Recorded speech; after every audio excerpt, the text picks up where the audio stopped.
Sa family camp nakahabol pa ako.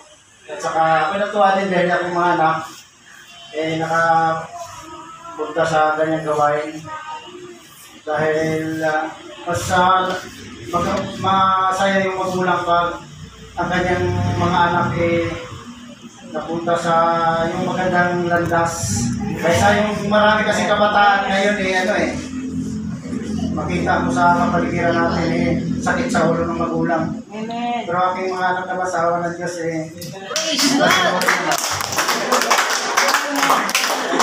ang isa kong pinasalamatan dahil first time ko kung nakasama sa ganyang gawain family camp na po.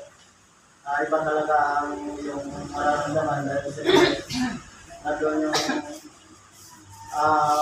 yung Holy Spirit na parang humihipo sa iyo.